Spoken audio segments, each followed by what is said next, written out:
तो पेश करते हैं श्रीमद् भगवद गीता का एपिसोड 17 अध्याय 4 दिव्य ज्ञान आप सबके पसंदीदा यूट्यूब चैनल गीता ज्ञान के माध्यम से। मनुष्यों की दो श्रेणियां हैं, कुछ के मनों में दूषित विचार भरे रहते हैं और कुछ भौतिक दृष्टि से स्वतंत्र होते हैं। कृष्ण भावनामृत इन दोनों श्रेणियों के व्यक्तियों के लिए समान रूप से लाभप्रद है।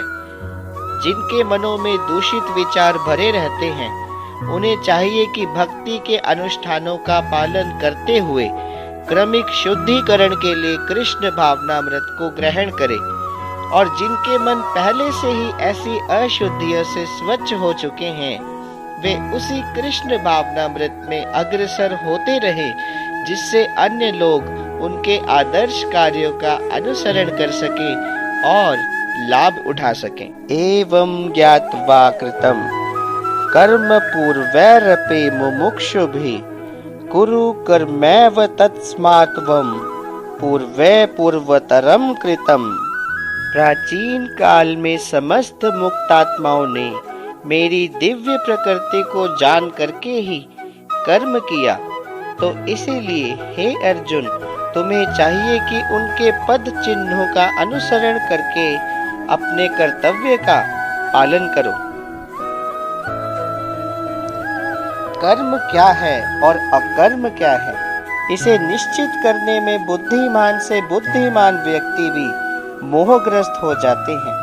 अतएव मैं तुमको बताऊंगा कि कर्म क्या है, जिसे जानकर तुम सारे अशुभ से मुक्त हो सकोगे। कृष्ण भावनामृत में जो कर्म किया जाए वह पूर्ववर्ती प्रामाणिक भक्तों के आदर्श के अनुसार होना चाहिए। इसका निर्देश 15वें श्लोक में किया गया है। कृष्ण भावनामृत में कर्म करने के लिए मनुष्य को उन प्रामाणिक पुरुषों के नेतृत्व का पालन करना होता है जो गुरु परंपरा में हो, जैसा कि हम इस अध्याय के प्रारंभ में कह चुके हैं। कृष्ण भावनामृत पद्धति का उपदेश सर्वप्रथम सूर्यदेव को दिया गया, जिन्होंने इसे अपने पुत्र मनु से कहा। मनु ने इसे अपने पुत्र इक्ष्वाकु से कहा, और यह पद्धति तब से इस पृथ्वी पर निरंतर चली आ रही है। तो इसीलिए परंपरा के पूर्ववर्ती अधिकारियों के पद चिन्हों का अनुसरण करना आवश्यक है। अन्यथा बुद्धिमान से बुद्धिमान मनुष्य भी कृष्ण भावनामृत के आदर्श कर्म के विषय में मोहग्रस्त हो जाता है। इसलिए भगवान ने स्वयं ही अर्जुन को कृष्ण भावनामृत का उपदेश देने का निश्चय किया। अर्जुन को साक्षात भगवान ने शिक्षा दी, तो जो भी अर्जुन के पद चिन्हों पर चलेगा वह कभी भी मोहग्रस्त नहीं होगा।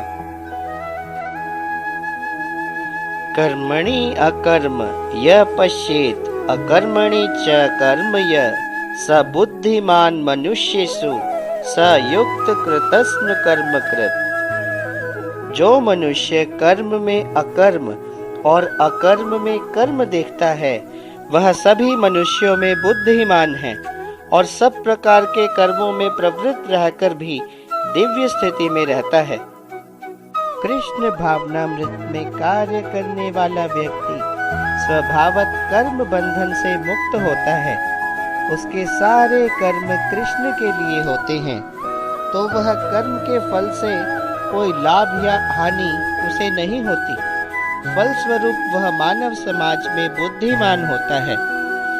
एक सगुणवादी अपनी इस स्थिति से भली भांति परिचित रहता है कि वह भगवान का नित्य दास है, तो वह अपने आप को कृष्ण भावनामृत के कार्यों में तत्पर रखता है। चूंकि सारे कर्म कृष्ण के लिए किए जाते हैं, तो इसीलिए इस सेवा के करने में उसे दिव्य सुख प्राप्त होता है। जो इस विधि में लगे रहते हैं, वे व्यक्तिगत इंद्रिय तृप्ति की इच्छा से रहित होते हैं। कृष्ण के प्रति उसका नित्य दायित्व भाव उसे सभी प्रकार के कर्म फल से मुक्त करता है। केवल एक पूर्ण ज्ञानी ही कृष्ण भावना भावित व्यक्ति के कार्यकलापों को समझ सकता है। ऐसे व्यक्ति में इंद्रिय तृप्ति की प्रवृत्ति का अभाव रहता है। इससे यह समझा जाता है कि भगवान के नित्य दास के रूप में उसे अपने स्वाभाविक रूप का पूर्ण ज्ञान है, जिसके द्वारा उसने अपने कर्म फलों को भस्म कर दिया है। जिसने ऐसा पूर्ण ज्ञान प्राप्त कर लिया है वह सचमुच में विद्वान है। भगवान की नित्य दासता के इस ज्ञान के विकास की तुलना अग्नि से की गई है। ऐसी अग्नि एक बार प्रज्वलित हो जाने पर कर्म के सारे फलों को भस्म कर सकती है।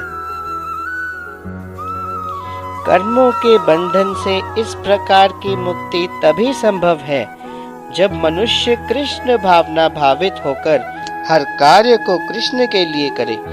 कृष्ण भावना भावित व्यक्ति भगवान के शुद्ध प्रेम वश ही कर्म करता है। फलस्वरूप उसे कर्म फलों के प्रति कोई आकर्षण नहीं रहता। यहाँ तक कि उसे अपने शरीर निर्वाह के प्रति भी कोई आकर्षण नहीं रहता, क्योंकि वह पूरी तरह से कृष्ण पर आश्रित रहता है। वह ना तो किसी वस्तु को प्राप्त करना चाहता है और ना ही अपनी वस्तुओं की रक्षा करना चाहता है। वह अपनी पूरी तरह से पूरे सामर्थ्य से अपना कर्तव्य करता है और कृष्ण पर सब कुछ छोड़ देता है। यही अकर्म या यूं कहें निष्काम कर्म का लक्षण है। तो कृष्ण भावनामृत से रहित कोई भी कार्यकर्ता पर बंधन स्वरूप होता है और विकर्म का यही असली रूप है, जैसा कि पहले ही बताया जा चुका है। निराशीयत चित आत्मा त्यक्त सर्व परिग्रह शारीरम केवलम कर्म कुर्वन्न आप्रोन्ते किल्बिषम।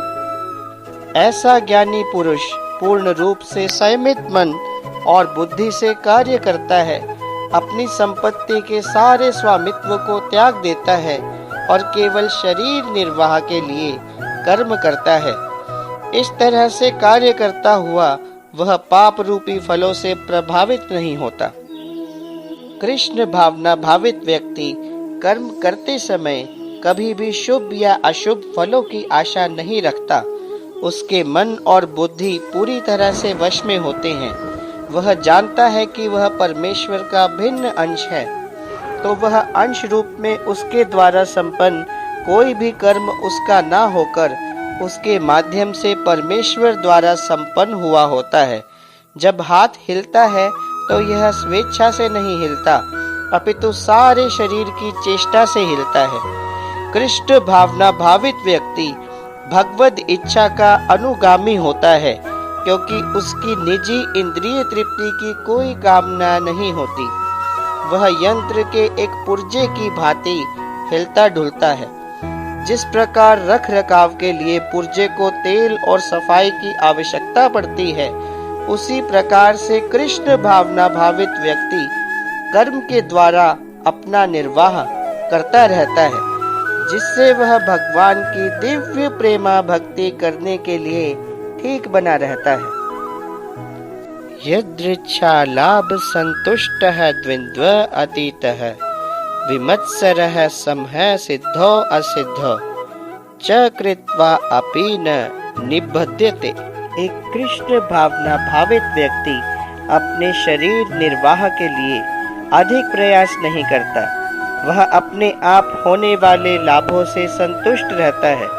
वह ना तो मांगता है ना ही उधार लेता है, लेकिन यथा सामर्थ्य यह सच्चाई से कर्म करता है और अपने श्रम से जो प्राप्त हो पाता है उसी से संतुष्ट रहता है। वह अपनी जीविका के विषय में स्वतंत्र रहता है। वह अन्य किसी की सेवा करके कृष्ण भावनामृत संबंधी अपनी सेवा में व्यवधान नहीं आने देता। तो साथियों, इसके साथ ही श्रीमद् भगवद गीता का एपिसोड 17 पूर्ण होता है। अगर वीडियो पसंद आए तो वीडियो को लाइक करें, हमारे चैनल गीता ज्ञान को सब्सक्राइब करें और इस वीडियो को आगे ज़्यादा से ज़्यादा शेयर करें। धन्यवाद।